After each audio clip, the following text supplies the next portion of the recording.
Welcome to Off the Couch. All right, guys, welcome back to another episode of Off the Couch podcast. I have said that 20 times to try and make sure that I don't mess it up because you say it so naturally. But I am April. I am one of the hosts here. Today, we're going to do a little bit of turntables here. We're switching this role, and I'm going to interview your main host, Gabs. Yay! Yay, Gabs. So yeah, that's what we're here to do. We're going to talk about just some life things with Coach Gabs, and we're going to get to know him a little bit better. So I get the honor of doing that. Yeah, so, well, thank you. Welcome. Yeah, when April initially had this idea, I thought it was a terrible idea, but she's like, people want to know who you are. And I was like, all right. Yeah.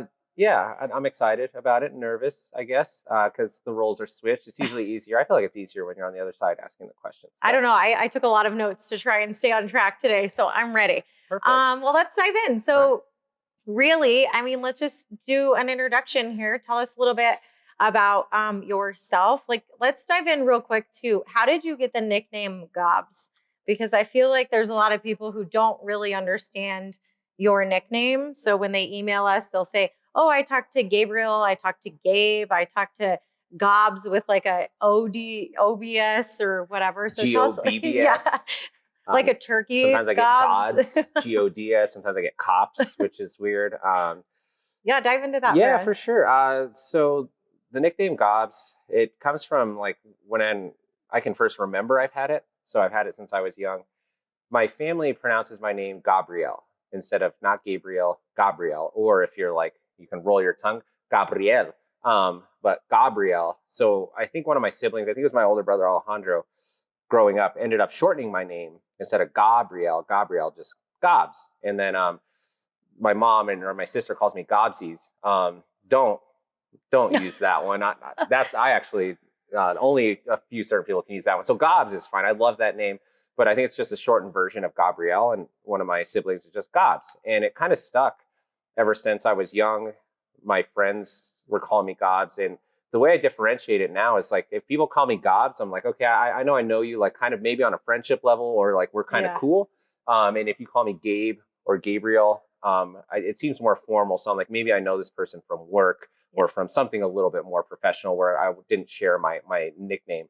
Maybe I wasn't as comfortable, but it's commonly mispronounced because my name is spelled Gabriel. So Gabrielle, Gabs. Gobs, and people say Gabs, and they're like, that's not how you spell Gobs. And I'm like, well, it's my name. I can spell it however I want.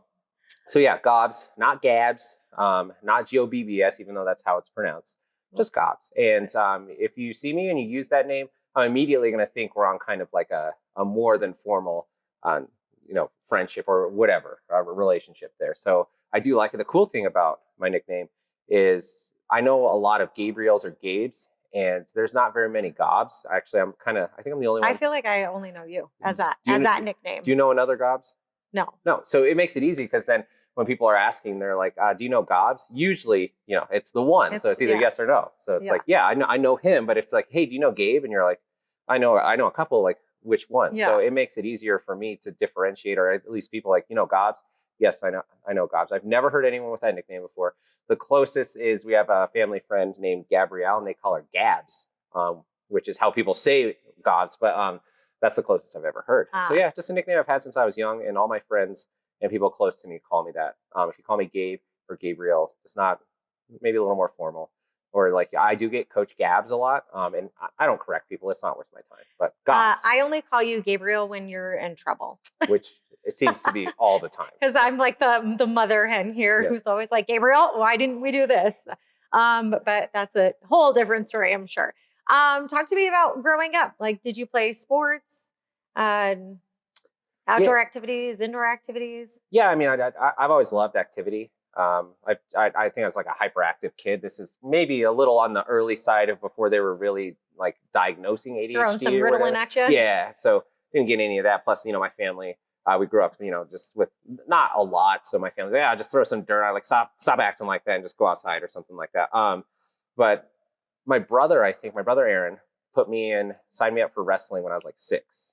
Me and my brother Raphael, he's 2 years older than me. So we started wrestling when I was 6 for this local this local wrestling team called AVA. I forget exactly what it stands for, like Alvarado or something like that. So we started doing that at 6, and that kind of started my like sports career, quote unquote. But I really stuck with wrestling for a while until I got to middle school. I didn't play any other sports until I got to middle school, besides like gym and PE. And Was that around like here in that. Colorado? Oh yeah. Okay. I'm a native, baby. Okay. Born and raised, which seems to be rare, aren't you? No, I Nope, remember, but I've been here since I was 18 months old. So I essentially say I'm you're pretty close much to as a native as I can be. I remember you grow every time I drive past Cinzetti's on I-25, I think of you right over the bridge. You always right tell over the me, bridge. like, that bridge, I used to live right over there. And yeah, so born and raised here. Actually, when I started wrestling, we kind of lived by Skyview High School. It's off of like 78th and Colorado. So I was in that neighborhood, and we would actually do practice at Skyview High School for that wrestling team that I was on. And I did that. The wrestling was the only sport I did until I got into middle school. And then I wrestled in middle school also. But then my last year of middle school, 8th grade, I think was the earliest you could play football, I think. I started playing football in 8th grade. Okay. And yeah, I feel like when we were younger, we didn't have like bigger sports, like bigger kids sports until later. Yeah, and I'm not really sure. Like I grew up in a single parent home, so my mom was raising us on her own, and she worked full time. She didn't get home till 6 or 7 at night. Hard to commit to that. Yeah, and so I don't know if there was other sports opportunities available, but I didn't really have access as far as figuring out on my own when I'm a young kid, or getting a ride or anything. So yeah, didn't really do a lot of sports until I got besides the wrestling, until I got into high school. And we used to like walk to wrestling practice and stuff. In middle school. So yeah, and then I started playing football in middle school, and then I kept doing that throughout high school, and wrestled a little in high school, and then played basketball a little in high school too. Okay. Anything after high school? No. I decided during high school, I've always been like athletically gifted, in my opinion. I think other people would agree. Like if you see like, you're a pretty good athlete. I can do some decent stuff. I can run fast. I can jump decently, whatever. In high school, I was like, I was just more kind of, I wanted to get into like hanging out with my friends and like experimenting with like, like having a good time and the party scene. And that just seemed to take a little bit more priority than the focus on sports. So I didn't end up playing sports after high school, because I didn't go to college right after high school. I ended up going to college, but not right after high school. So I actually, high school was the end of my sports career, as far as like what people consider like real sports leading up to college and professional. I do play sports now, but we'll get into that in a little bit. Yeah. Cool. And so after you were done with high school and then taking a little time off, where did you get to CrossFit at? Yeah, that was like years later, when I was 23. When you say years later, I mean, you're not exactly like up here in the 40s or anything, but like I'm getting close. Years later, as in I'm closer like to 40 than I've ever been. A couple years later. Yeah, I graduated when I was like 19. Okay. So I graduated a year late. That happened in middle school. I actually spent 4 years in middle school instead of 3, because you just enjoyed it so much. Oh man, I loved it. The issue with that is I've just never liked doing like homework or work, because to me, in my mind at the time, I didn't understand. Things seemed very elementary and stupid for me to have to test on stuff that I thought was easy. Okay. I've always been very good at taking tests. Stuff came naturally to me very quickly, and I just was never interested in school, or at least the learning method that we had in school. So I just didn't want to do my work. And it's not because I didn't understand or I wasn't smart. That it's actually quite the opposite. I just thought it was so stupid that I just didn't want to do it. And I was like, I'd rather spend my time skateboarding and not paying attention than this bull crap. So I ended up doing 7th grade twice. So anyways, I graduated when I was 19. And from that point, like I said, I was kind of more into hanging out with my friends in the party scene. So I wasn't really exercising. I didn't play any sports. I was really just working, living in an apartment with a couple of friends, and making sure we're paying the bills and partying. And having a good time. Yeah, having a great time. We all start somewhere. Did that for a few years until I ended up moving to the mountains when I was like 21 or 22, and I lived there for a year. And I worked at Keystone. It's a ski resort. I worked there, and I snowboarded like all season. It was awesome, but the pay wasn't great. And I decided at that point in my life, after that season, that I wanted to go back to school. I wanted to go to college. And the main motivator for that is I saw people with like snowmobiles and like cool stuff, like nice cars and stuff. And I just kind of told myself, I was like, well, I don't think you're ever going to get those. If you want those, I don't think you're ever going to get them by like just working at this ski resort. Like you got to figure something out. And the next natural step for me, because I'd never really thought about it, was like, well, I'll just go to college. And like, at the time, they're like, yeah, go to college and you'll get a good paying job and you can have all that good stuff. So I was like, okay, I'm gonna go back to school. They didn't have a school up in the mountains.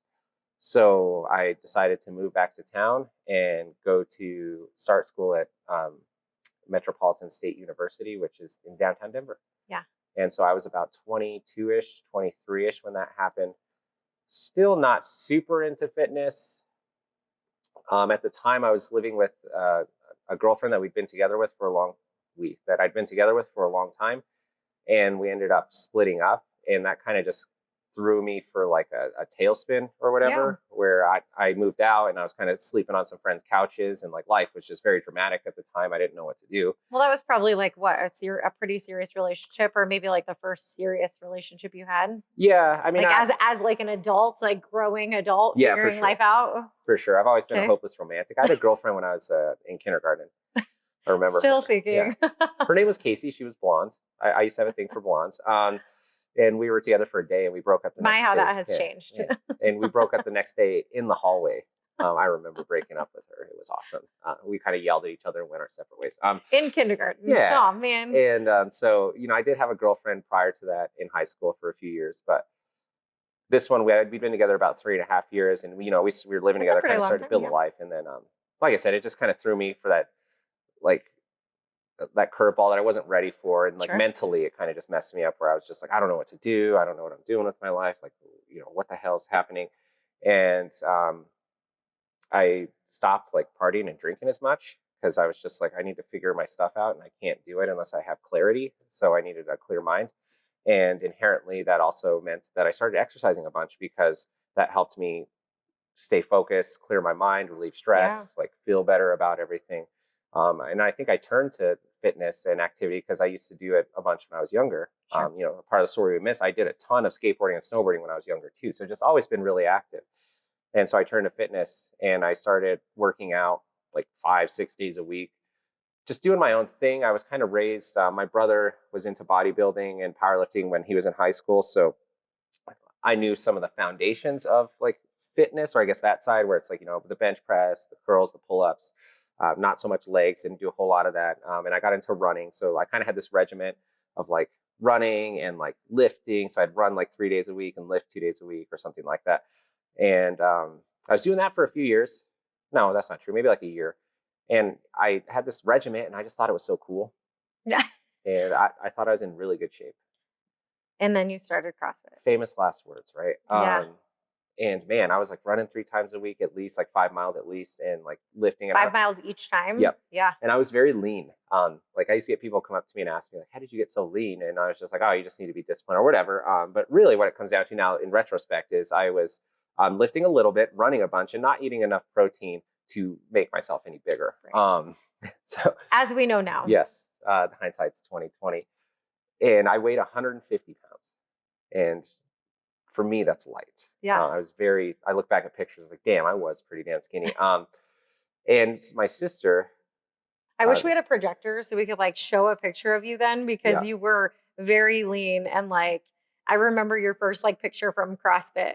I think you've like posted it or something on social media before. And it's just like, that almost doesn't even look like you, except for we all know you wore glasses. And so like that kind of ties it in. But that's how we can incorporate. Yeah. We'll have to like figure out how to like flash in a picture. I'll maybe do another side by side, because I'm still much bigger than I was then. Thank you, CrossFit. And so I thought I was in really good shape. I had this good exercise regimen, and I was like, oh yeah, like this is like, I got it figured out. I got people asking me, how did I get so lean? Like, we're doing good things here. And I just felt superior at the time in the gym, even though I wasn't lifting super heavy. I don't know. Anyways, it's that young ego, man, where does that go? Anyways, it's a humbling thing, isn't it? So my sister and my brother were doing this thing called CrossFit. And I think I had heard them talk about it, and I wasn't really interested, because I had my thing, I had my thing, and I was. And it was working for you. It was, and I thought I was enjoying it at the time. And really what it was is, like I said, I thought I was in really good shape and fit. So I was like, no, I found the right way to do fitness and health and be in good shape. Like, this is it. So I don't need to do whatever it is you're doing. It sounds weird. And one time my brother came to work out with me, and I was going to this local gym, this Fitness 19. And he's like, you want to do a CrossFit workout with me? And I was like, no. And I didn't. And I did my own lifting. And I saw him over there doing his stuff. And he was doing like kipping pull-ups and like lunges. And I forget something. And it just seemed very fast. And like if you don't understand kipping pull-ups from an outsider's perspective, they look weird and crazy. Yeah. And you're like, those aren't real pull-ups. Or as most people would say, they're not real pull-ups. I understand. Right? But that's a lack of education. Okay, let me start there. So I wasn't educated on what these actually were and the benefits of them and all that stuff. So I was one of those people that was like, that's weird. You look stupid. You're not doing real pull-ups. Like, I don't want to do that, blah, blah. And I remember we were talking about it. My sister was there, I think after the gym, like a day or two later or whatever. And I was like, yeah, what you guys do looks dumb. Like, I don't want to do that. And I was like, it looks like you're doing cheater pull-ups. Like, those are easier than strict pull-ups. And I was like, so like, the stuff you do is easy. My sister was like, okay, well, if you think it's so easy, sign up for a competition. And I was like, well, what do you mean? Like, what's that? And she's like, a CrossFit competition. And I was like, okay, like, what is it? She's like, well, essentially, it's just like you work out. And if you work out faster than someone else or lift more weight than them, you win. And I was like, easy. I was like, say less. Say less. Like, I'm in amazing shape. I have the best workout regimen ever. Like, say less. Like, I got this. So I was like, yeah, sign me up. Like, and I'll show you that the way you guys do stuff is not great and that other people are way more fit. And so I signed up for a CrossFit competition before I'd ever even done CrossFit. Okay. So I'm not competitive at all. And then shortly thereafter, I went to my sister's CrossFit gym in the Springs to get ready for this competition and to try some workouts. And the first workout she had me try was Fran. Oof. Which is 21, 15, 9 thrusters, pull-ups. So you do 21 thrusters, 21 pull-ups, 15 thrusters, 15 pull-ups, 9 thrusters, 9 pull-ups. And it's 95 pounds. It's supposed to be 95 pounds for guys, 65 pounds for ladies on the thrusters. And the pull-ups, you could do strict. That's not what CrossFitters do. You do kipping pull-ups. And the first time I did it, it took me like 7 or 8 minutes, and I used 65 pounds. I think it was closer to the 8 or 9 minute mark with 65 pounds. And I was dying, like struggle busting. I don't think I'd ever done thruster before. And the kipping pull-up was not good at, but it took me, I think, closer to the 8 or 9 minute mark. And I remember, like, I just had never felt like that before after working out. Like, it felt like I'd finished wrestling someone. That's the only way I could describe it. If you've ever wrestled after you get done doing a match or a round or whatever, like the way you feel, it's just completely obliterated, exhausted. Every muscle's burning. Your lungs are on fire. Your body, it just feels like you kind of got hit by like a truck or something. And I remember just kind of sitting there after this workout, like looking at the ceiling, like, what the hell just happened to me? And like, this was like the hardest thing I've ever done. And I was like, Jesus. And then I watched this other guy do it, was an experienced CrossFitter. His name's Cody. Shout out, Cody. And he did it in like 3-ish minutes. I think it was like slightly over 3. And I just remember seeing that with 95 pounds. So much, 30 pounds more than me, does it way faster than me in like a third of the time. And I just remember like having this moment, this epiphany moment that's like, dude, you are not in good shape. First of all, you thought you were in good shape. You are not in good shape. And second of all, like, you are going to get crushed at this competition. And I just, at that moment, I think I realized like, this is the way. Kind of like, if you've ever seen The Mandalorian, I don't know if you watched that. I watched like the first season. It's that's like the saying The Mandalorian says, like, this is the way. And so I remember thinking that, like, man, this is the way. Like, I'm clearly not in as good a shape as I thought. I hate sucking at stuff. I sucked at it. Like, I'm not going to sugarcoat it. I sucked. Like, and you're too competitive to not let something like that, like not lose at that. Right. Like, so I think that was a good motivator for you to be like, you know what? Like, I'm going to succeed at this. That's exactly it. Like, I'm very stubborn when it comes to stuff like that. And I was like, you know what? Like, I'm not going to suck at this. And like, I said, I'm in good shape. I need to back it up. So I was like, I'm going to keep doing this until I get good at it. 13 years later, I'm still getting good at it. Anyways, I did a few more workouts before that competition. I remember one of them specifically I was getting ready for had farmer's carries and hang snatches. And every time you dropped the farmer's carry, you had to do burpees. And the hang snatches were 75-pound hang snatches, and for ladies would have been 55 pounds, which in the realm of CrossFit, her and I have been doing CrossFit for a long time. Is that heavy? It's not necessarily heavy, but it's such a technical movement that it gets heavy quickly. If that's the answer you're going for, because that's how I would think of it. Like, it's not heavy. You're at like, all. oh, it's not terrible, but like depending on the rep 75 scheme, pound like, hang snatches for me now is like a breeze. yeah. And at the time, I couldn't even do it. Like Oh, I absolutely. I would couldn't have get it never over been my able to. head. And a lot of it wasn't necessarily strength; it was a technique.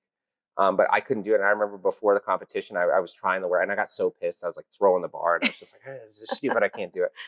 In the competition, I ended up figuring out how to like finagle or use my hips or whatever, and I ended up doing much better in the workout than practice. Yeah. And I ended up getting 10th out of 20 in that competition. So it didn't do terrible. But this was like a different time of CrossFit. If anyone knows CrossFit now, it was not as competitive as it is now. Now it's There everywhere. were your good athletes, but they were few and far between. It was just kind of like regular people like me just signing up for stuff.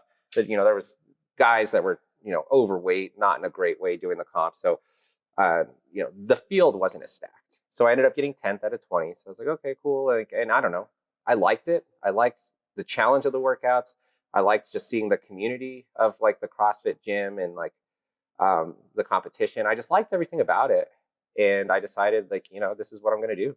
So at that point, did you join a gym closer to where you lived up here, or did you stay working out with your sister? Yeah, not immediately. I was young. I was in college. I was single. And I besides school and work, I had the time. So I was doing this hybrid of, I lived in like, I think I lived in Denver at the time, either Denver or Castle Rock. I don't remember exactly. But anyways, I lived up north.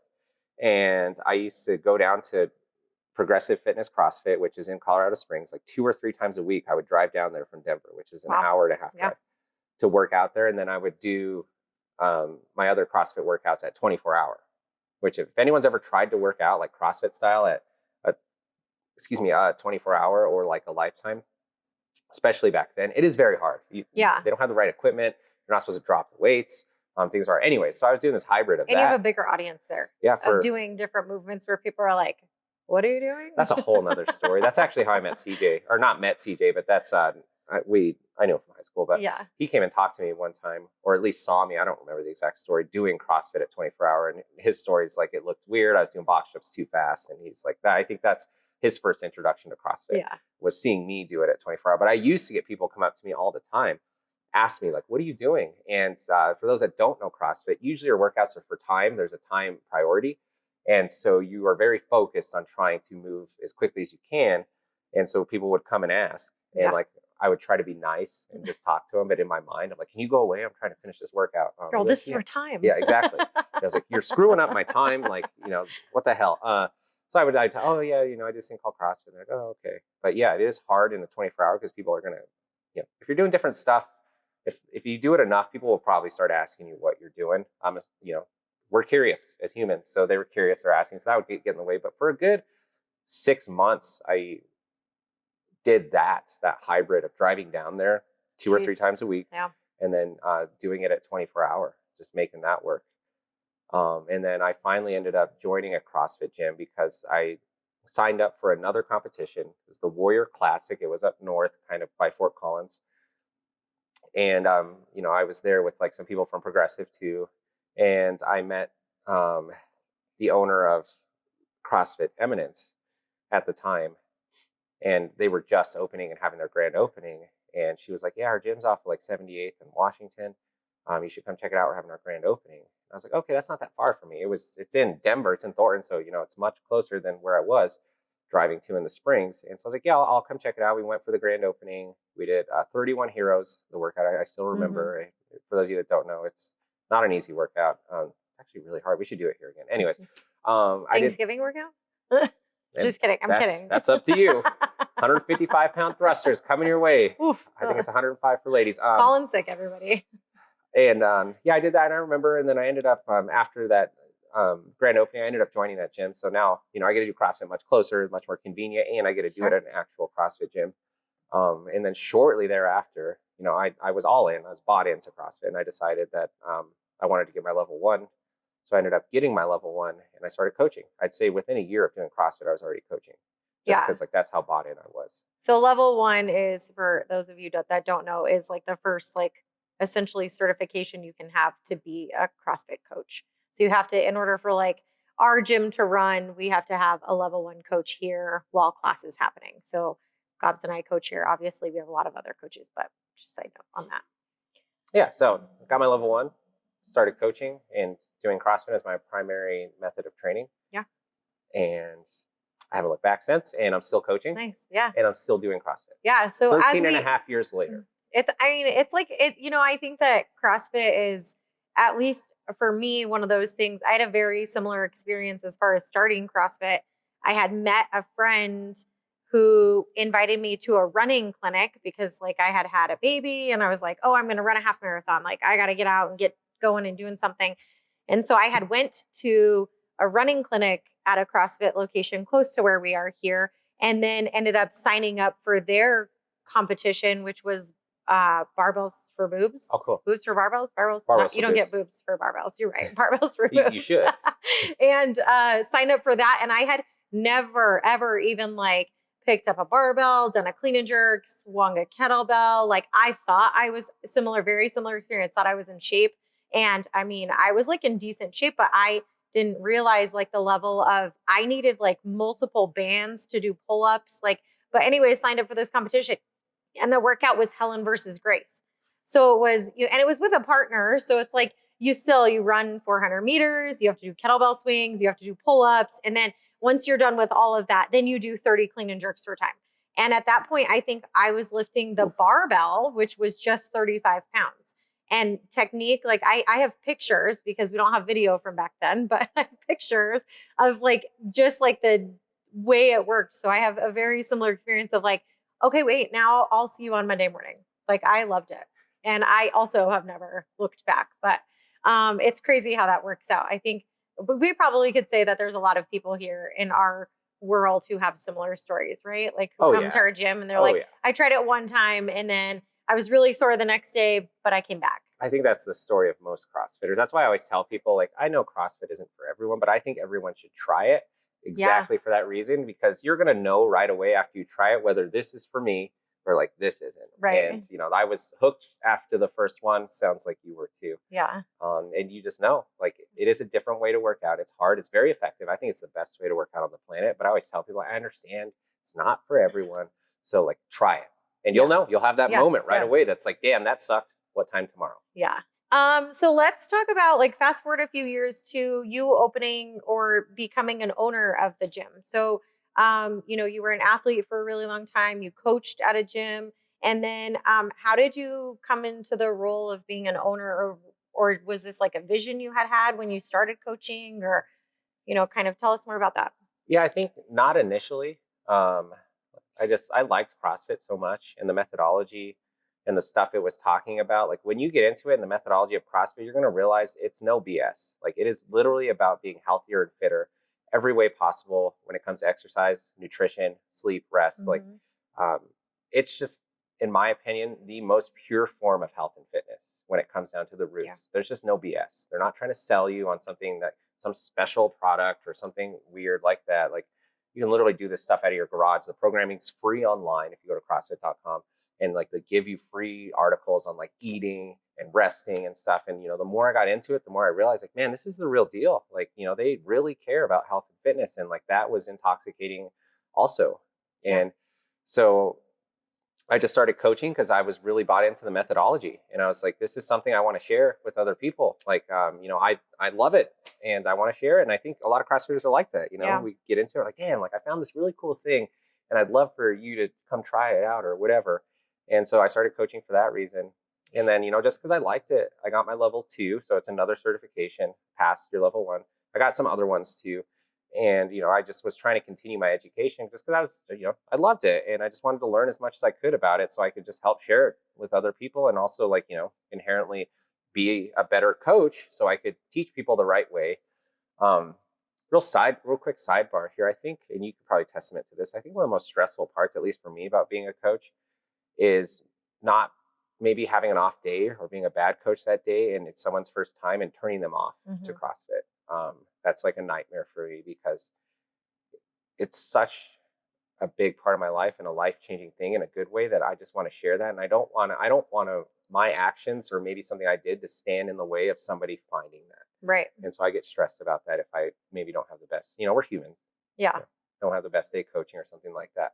that's like, oh man, I hope I didn't like rub anyone the wrong way where they now associate that negative experience with CrossFit.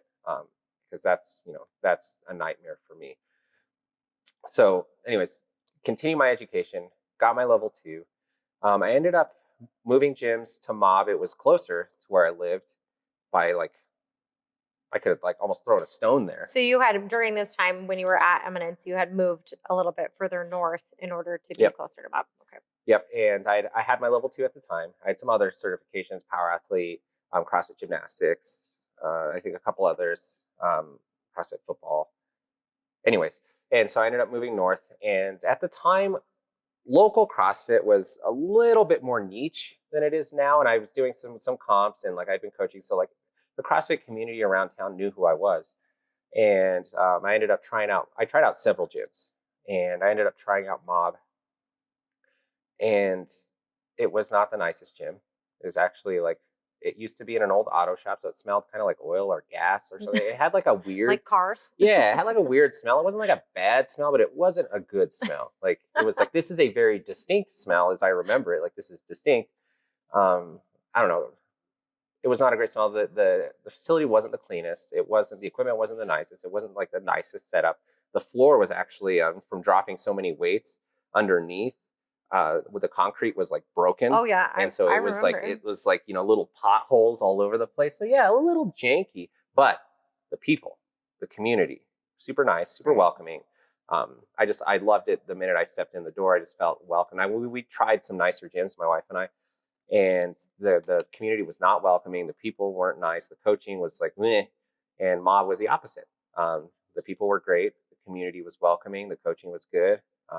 Johanna at the time was the owner and the coach with Dave, and she was very welcoming. And like the minute I walked in, they knew who I was. They're Gabs, and they were like excited to see me. I was like, oh damn, and it felt like home. You're all, hey, it's just me. So they knew I was a coach already and a level 2. So I think we talked about it, and they're like, hey, if you ever want to coach here, we'd love to explore that opportunity with you. And I immediately love CrossFit, I love coaching. I was like, yeah, I'd love to. And so I started coaching a little bit of barbell and CrossFit at Mob. And during that time, this is like on the side, my sister was still into CrossFit. She still is. And she actually coaches here. She works for me now, sucker. And she was, her husband Russell's in the military. He's retired, Green Beret now. And they were in the military. And she was living in California on an Army base called Fort Irwin in California. And she had started her own CrossFit gym on the base called not Progressive. Why the hell am I forgetting the name of it? Because you're on the spot. She's gonna kill me for not remembering the name. It's in Fort Irwin. Oh man, something fitness. Anyways, forgive me, Des. It'll come to me here in a second. So she had started her own kind of CrossFit gym on the base, kind of working with the base. They wouldn't really give her a bunch of room. She had to do it on this tennis court, and she was like, I think, moving back to town or something. And I love CrossFit already so much that, I think she asked like, well, do you ever think about like opening a gym or whatever? And I was like, yeah, that would be awesome. Like, the idea sounds very sexy from the outside looking in. Not that it's not, but I think you only think about the sexy parts. And so I was like, yeah, that would be like, I love CrossFit. Like that would be like a dream come true, to be able to make a great living while I get to do what I love. And so we started looking at my early days at Mob, looking at facilities or open buildings around in the area, Westminster, Thornton, Denver, a little bit north. We were just looking all over the place. We actually looked at the CrossFit Mafia building before it was CrossFit Mafia. And so I think if we would have jumped on that, we would have, anyways, things worked out perfectly. But so yeah, that had started to cross my mind. Probably I'm like now like 4 years into CrossFit and coaching and stuff like that. And that had started to cross my mind, but it didn't come to fruition. We didn't find a good building. Things kind of started, whatever, they kind of fizzled out with that. I think I don't know what I was waiting for, but it didn't end up working out right away. And I got approached by the old owner to become the gym manager. And I was coaching at Mob, and I was still going to school and like working. I did service industry when I was in college. So I was doing like serving, bartending, stuff like that. And she approached me and she's like, hey, you want to be a gym manager? Like, I think, you're great, blah, blah. So I became that.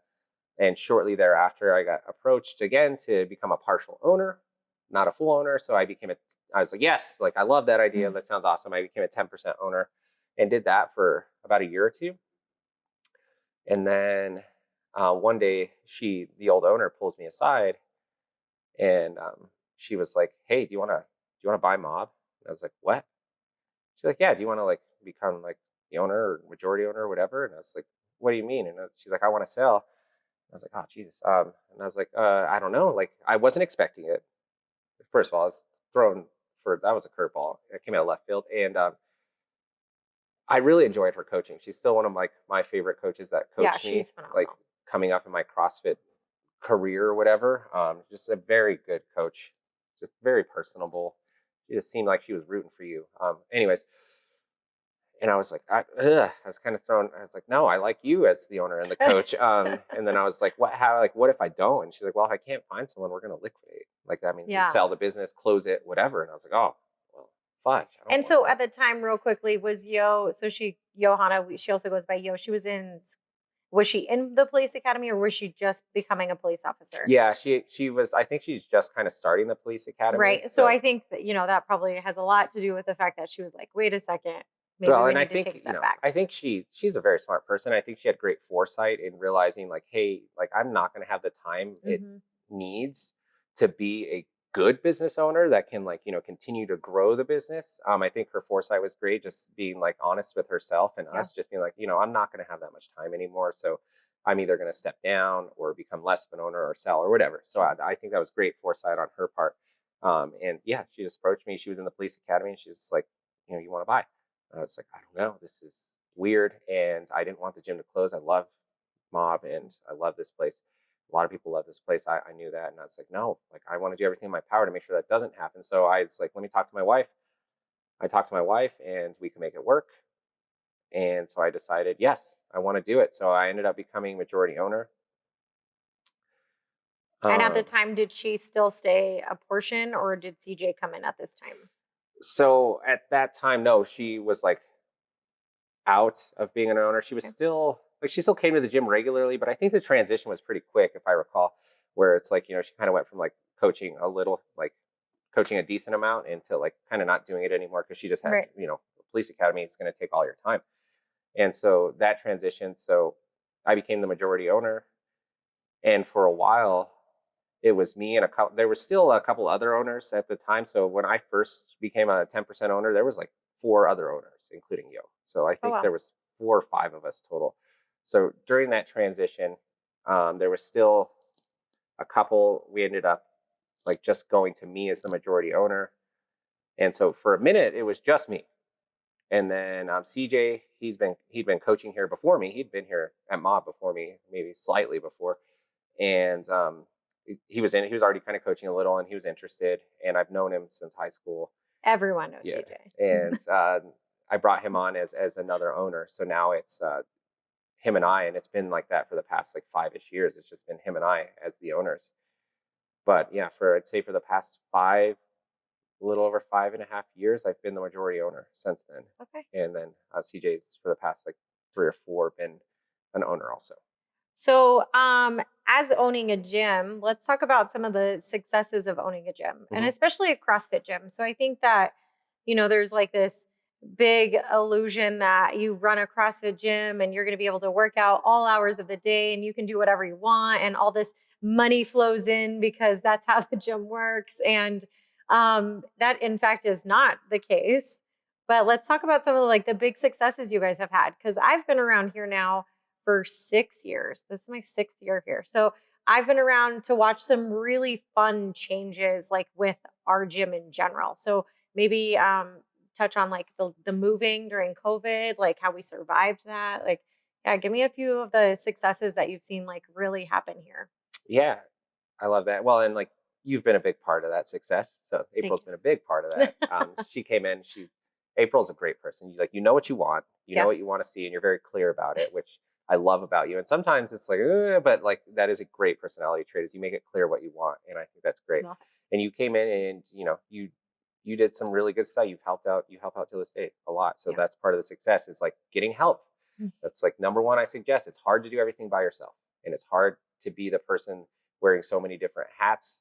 It's like Ben Bergeron, he's a famous CrossFit coach and has comp training and a podcast, talks about like Multiple gyms. Yeah. yeah, you can do like 3 things that you can be good at in your life. And if you try to do more, that's usually the tipping point where we start to see things suffer. And so it's like, choose your 3 things, whether it's, being a good parent, being a good husband, well, those are 2 separate ones. And then, be a good CrossFit. Well, that's 3 now. So it's like, oh crap, we start to add stuff on top of that and things start to suffer. So number one, success is like getting help, having Yeah. someone like you come and Yeah. help and other coaches help and CJ. That really, man, that helps with the success because it just helps take a little bit of the load and the stress off. Yeah. Because if it's just you or even you and one other person, like there's a lot of pressure and stress of things you didn't anticipate if you maybe haven't run a business before that start happening. You're like, damn, there's just kind of a lot more that goes into this than I thought. So number one success is getting help. Like get yourself some good help. Find some good people who love CrossFit or whatever it is about your business as much as you do, or at least close to, and like get that help. And that's number one the biggest success that's helped us is like having help from you. So thank you. Um, I think number 2 for me is seeing the progression and success from your people, which I care about more than myself. And I think you can testament to this as a coach. Yeah. That's like, man, when you see people like hit their goals or do things that they never thought that they were going to be able to do, that's why I coach. That feeling, that's the most successful moments, in my opinion, that we have here. It's like those people that you see their eyes light up when they hit a PR, or like when they do their first pull up or bar muscle up or double under or whatever it is, and they're just like, oh my god, like I did it and I never thought I was going to be able to. Yeah. And that's like one of my greatest joys of like being a coach. It's literally, there's no other feeling like that. It's hard to describe. Yeah. And I don't have kids yet, but I think it might be similar to seeing your kids do successful things. Yeah. I don't know. But it's just such an amazing feeling that I think that's what really fuels. That's kind of like the engine of what fuels what we do here, as far as us as coaches, the members. Like that's what keeps people coming back. So that's probably one of the biggest successes. But then like there's other things that go into it. It is a business, so like some of the other successes is constantly, in my opinion, like this is something I'm a big proponent of, is constantly being on the cusp of like how can we improve not just the coaching or the product as far as CrossFit, but also like the gym and the community, and how can we improve on the way we're doing things? Is there a better way to do them? And kind of keeping that growth mindset, I think, is one of the biggest successes that we've had. Is like what can we do? Like, well, let's try to get some nicer equipment in here. Okay, cool. Like, let's do that. And then it's like I like to look at like what's CrossFit going to look like in 20 years from now? Well, we've already moved away from the beginning of CrossFit when it was this like kind of garage grungy gym, and that was kind of sexy at the time. That was the appeal. It's like, oh, this is rugged fitness. This is for like people who are rugged and you don't mind getting dirt and chalk all over yourself and having dirt on the floor and maybe a little bit of blood here and there, like you throw up in the corner, and like it's kind of cool. Like it's for tough people. And also take out your trash if you throw up. Totally. Just a side note. Should go without saying, but do that for it. That's just nice for everyone. We don't want to smell that or see it.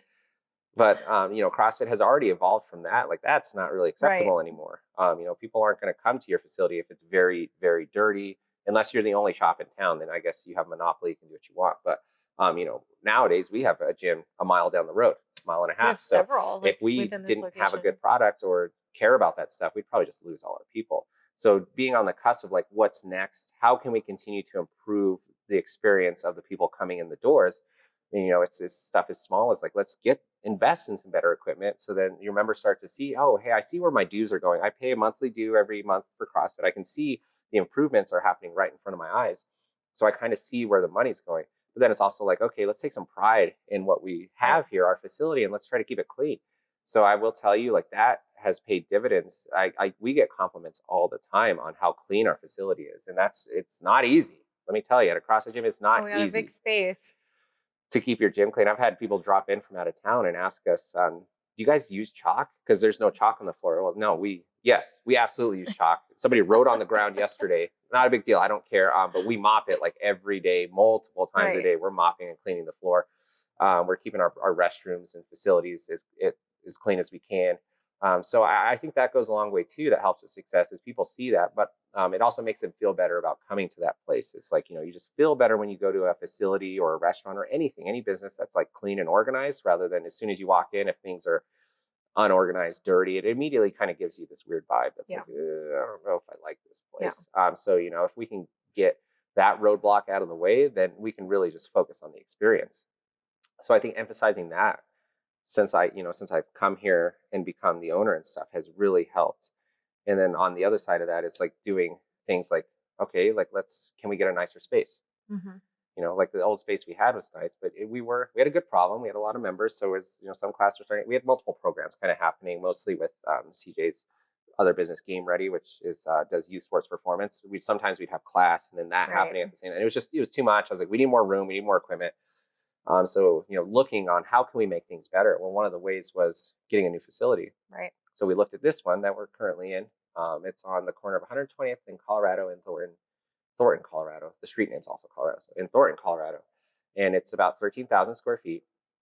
And when we looked at it, we didn't think we were going to get it. No, it was, gosh, I remember that. It was also like, I mean, this goes to a big leap of faith that you guys had as owners and as community support to be able to make that move during COVID. Like, that's what we did. Like, we moved during COVID. Yeah. So that was a big deal.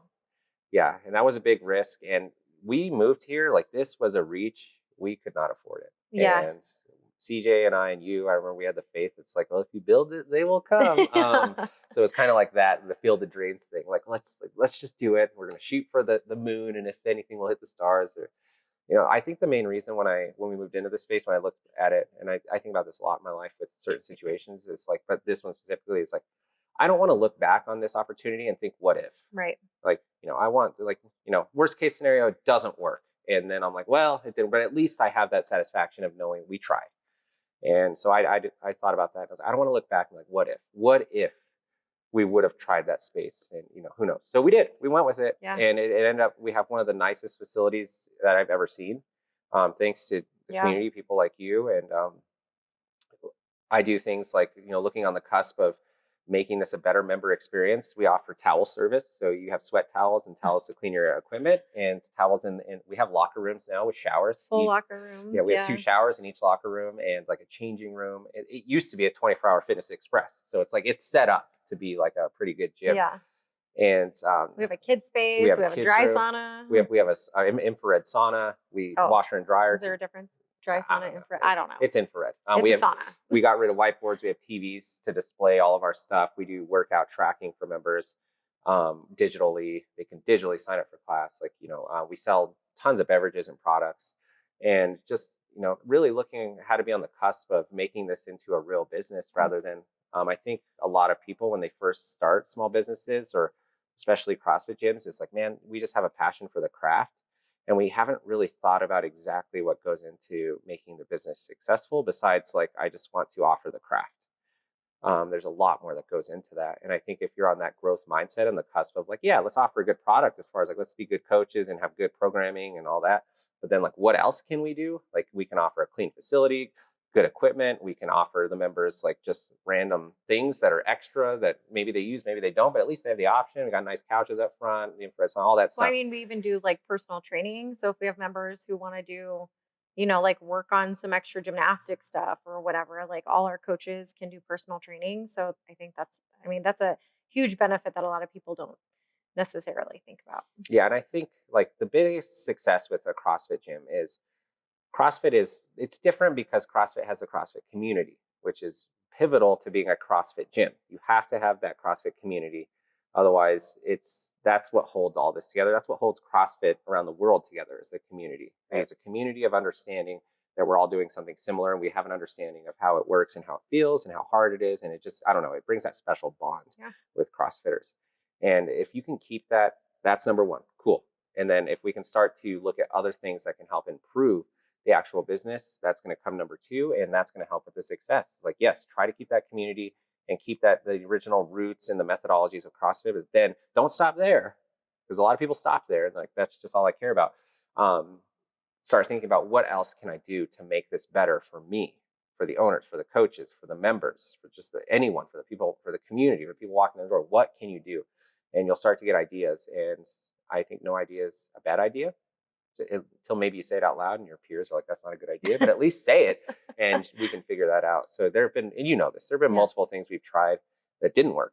Yeah. So I think that kind of ties into our next like point is, as an owner, there are some battles that you probably have to go through or try and figure out as we're, going into something. Like, I mean, I can think of a couple that we've talked about over the years, like, members getting upset about other members not scoring correctly or not counting their reps, or maybe, we get a new coach, and this happens like kind of frequently. If like you get a new coach, like a lot of members like their routine. They like seeing the same coach at a certain time, or even us as coaches, if we switch up the schedule and I'm coaching a nighttime class, which I don't typically do, but if I'm there, then, I get a lot of people being like, oh, what are you doing here so late? And it's like, well, wait a second. Like, I'm allowed to be here, by the way. But, like, so some of those battles, like, how do you as the owner kind of take the lead role on like, stopping any kind of those like negative talks or any drama? I would like to say that we're a pretty drama-free gym, actually, which I think is really nice. But Yeah, yeah, how do you like mitigate some of those battles that we could have? I'd agree with that. And I think when you get a group of people together anywhere, there's always going to be, whether it's small or big stuff or whatever. So I don't think that that's 100% avoidable. But what I will tell you is I think it starts from the top down. Sure. And it's, it depends. Every situation is going to depend on how your leaders react to it and what they actually do. Your coaches, your owners, whatever. Um, Everyone else is going to kind of follow suit. So when it comes to things like, rep shaving, unfortunately, that happens in CrossFit. It just does. We're never going to get rid of it. In a perfect world, we can get rid of it. Well, in a perfect world, we'd have world peace. It's not going to happen. So instead, it's like, how are your leaders reacting to that? And if you, as a leader, a coach, an owner, whatever, don't treat it like the end of the world, neither will your members. You're And right. if you have a good mindset about it, so you know what? They're ruining their own workout. They're the ones that have to lay their head on their pillow at night and deal with, the thoughts that they didn't have that integrity for the day or whatever. Um, And and maybe they don't. And maybe one day they would get called yeah, out. But I mean, yeah, what can we what, do what I about it? found, and Yeah. this advice to any other owners out there, is calling out doesn't really help. We don't No. do it anymore. We have done it in the past, and it just has, out of the few times we've done it, it has never turned out great. People just get upset. So instead, what you can do is don't make it a big deal. Talk about it like, hey, they're paying to come here. That's their workout. They're adults. Let's focus on ourselves. Right. And if we treat it like that, and other situations like that, you don't have this overreaction, this knee jerk reaction that we want to have. Trust me, like, I get emotional. We want to have knee jerk reactions. Take a step back. Don't have that knee jerk reaction. What's the best we can do for ourselves and the community? I think that that's going to help manage all those types of different situations that we see in CrossFit gyms or Yeah. businesses in general. Whether it is that or gossip, or maybe I don't like a coach or whatever, instead of agreeing and be like, oh yeah, just like, oh, well, it's cool to have someone different that, can give different cues. And that's like, oh, you start to change that perspective. And then Right. they're like, oh, I didn't think about it like that. And so I think managing stuff like that starts from the top down. Sure. And then your Sure. members will follow suit. And if you're pissed, if you're a coach or an owner or whatever, and you're upset or pissed about something, like, the members are also going to be like that. But if you are the type of person that, like, you're like, you don't really give it any energy or whatever, like, the members will also be like that. Monkey see, monkey do. So I think that starts with just being a good leader and having good leadership in your coaches, and Well, that and will we've follow. talked about that, always making sure that, and you brought it up at the very beginning about how you feel that day. So if you're having a bad day or whatever, you don't want someone to have a reaction that would make them not like CrossFit. But that's like also just with coaching in general, right? Like if we're having a bad day, like we all have lives outside of this, believe it or not. And so we, could potentially have something going on in our life, but like here we need to, kind of set that aside, because this is 15 people's paying hour that they're coming here to try to have the best hour of their day, right? So I think that's a good note to end on that one. Real quickly before we're gonna play a game here in a little bit, but Okay. how do you really balance your owning, but then also wanting to coach, and then also your personal life? Because I mean, here we're coming. Gobs is gonna be a daddy soon, so got a big life change happening. So how do you feel like? How do you typically manage that in general now that you don't have children? But how do you see kind of everything changing here? It's hard. Okay. And I think as adults, the longer we live on this planet, we start to realize life is hard. And so I'm okay with it being hard. but it is hard. I think it's harder than a lot of people think. On the outside looking in, it just seems like a sexy job. And like, I'm guilty of that before I became an owner. I just thought of it as this, this sexy job that's like, you coach here and there and you just get to work out as much as you want. Like, God, what better job to have than that? Yeah. Unfortunately, that's not the case. Sorry to burst anyone's bubble out there. It's just not. You can ask any gym owner that's been into it for a while. It's just not. I don't have all the time in the world to work out every day. Actually, if I don't fit a workout in here in the next like 40 minutes, I'm not gonna be able to work out today. And so it's just not as sexy as it seems. And it's hard to manage these things and be good at these things. So it's like, I want to be a good coach. Right. I want to be a good owner. I want to be a good competitor because I'm still like, I love CrossFit and I want to be good at it. And I still have a competitive bone in me. I play a bunch of different other sports too. I want to be a good husband and I want to be a good friend and I want to be a good family member. It becomes a lot. And so learning to manage those priorities is hard. It takes a lot of skill and it also takes time. Right. And unfortunately, you're not going to have time for maybe the ones that you want to do the most. Like in my own perfect world, I would just coach and train. And that's it. That's not the case. So just learning to manage those priorities, but also be okay with like, it's hard. And I think the biggest advice is just be flexible. Like, it's not going to be what you thought it was. You're not going to have all this time to work out and to only think about CrossFit and fitness. You have to be flexible. It's like, hey, today I don't get to do class. I just have to fit my workout in. Or tomorrow, my only option to work out is at 6 a.m. Like, okay, well, I got to figure that out. Or like, I'm going to either have to tonight, like go to dinner with my wife or train, and like figuring out that balance and communicating with your spouse. And so it is hard. And I don't have all the time in the world to work out that people thought, or that I even thought when I got into this. I wish I did. A lot of people are like, oh, your job's just like coach and work out all day. And I don't really correct them. I'm just like, yeah, like great life, just that. I mean, maybe I should, because they're going to want to do it. Actually, I had to change out 42 toilet paper rolls and scrub toilets today. Thank you. I scrub toilets a few times the same day. That's the unsexy part about being an owner or a manager here. I had to clean up pee the other day because somebody peed while they were doing a freaking sandbag. This was at a competition, but still, it's that's stuff I would do here. I clean up blood and stuff. So there's a lot of non-sexy things you don't think about, but also just like it is hard to manage the time and the priorities. We're adults, we have lives. I'm about to have a kid, which is going to dramatically probably affect my schedule there, which I'm okay with, but it is hard because it is a sacrifice. And in my own perfect world, I would be able to work out a lot more and be more competitive because that's what I love. But I also love other things too. And so it's a balance. Yeah. And sometimes, you give a little here, well, that's going to take a little from over there. And I guess you have to figure out how to manage that the best way that works for you mentally.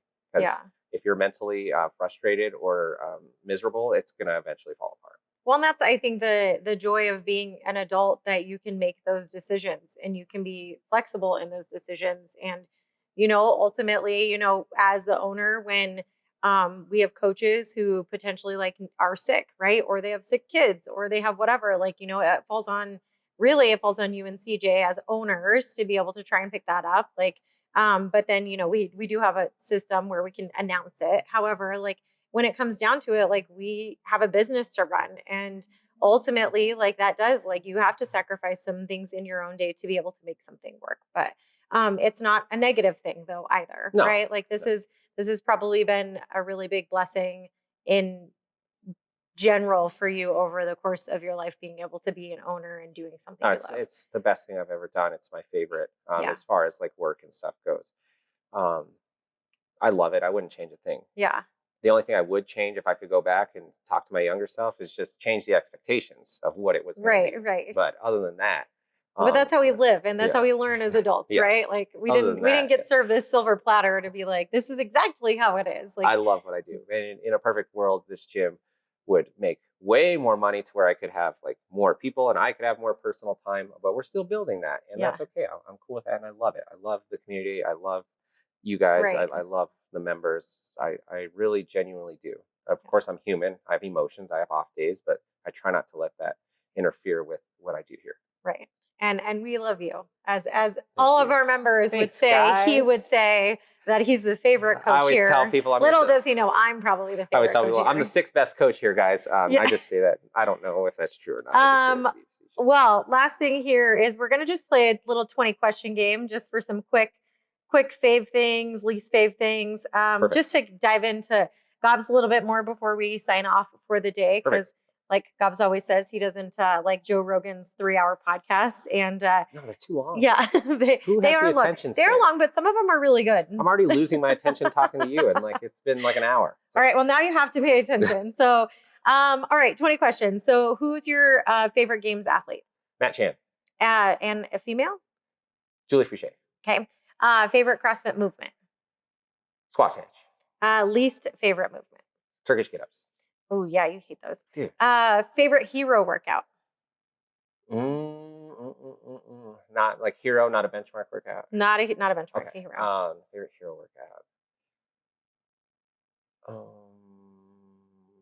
Nate. And say what that is. It's 21:15:9, right? I think so. It's pistols. No, Nate is ring muscle ups, pistols, and kettlebell swings. Right. Yep. You can say favorite benchmark workout. Diane.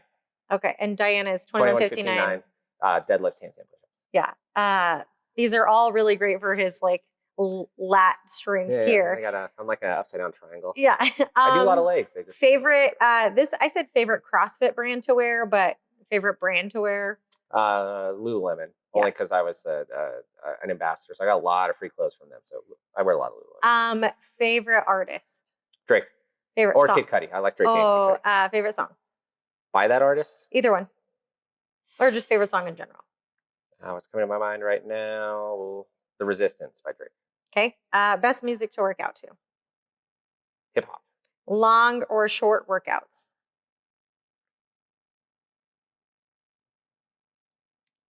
Short. Only they don't feel good. They're the hardest ones, but they give the best benefits. Yeah, hence Fran long. So short. Would you rather do a max back squat or a max deadlift? Max deadlift. Summer or winter? Winter. I love snowboarding. Yeah, I was going to say the next question was favorite activity in the winter. Snowboarding. Best concert you've ever been to? 30 Seconds to Mars. Oh, God, you were so quick on that. It was so good. And they're not even my favorite bands, but man, they put on a good show. I actually got on stage and got to like be up there while they sung a song. And, like, oh, wow. Least liked music? Country. I knew it. I put a hater on here because I knew he was going to say that. Sorry, y'all. If you like country, you're just very simple-minded. It's fine. What we sing about dirt roads, drinking a beer, and like it is very simple, kissing your girl. Music. Like, yeah, what else do you do? You know, I just like a little more intricacies to my music. That's why. Well, let's not get into the hip hop intricacies of Nicki Minaj or Cardi B. No, that's not hip hop. Original hip hop is like it came from fast poetry and iambic pentameter, and listen to people like Tupac, J. Cole. Yeah. Kendrick Lamar. So Drake has some of those where it's like, they start to use entendres and stuff like that. Anyways, I love that. It makes you think.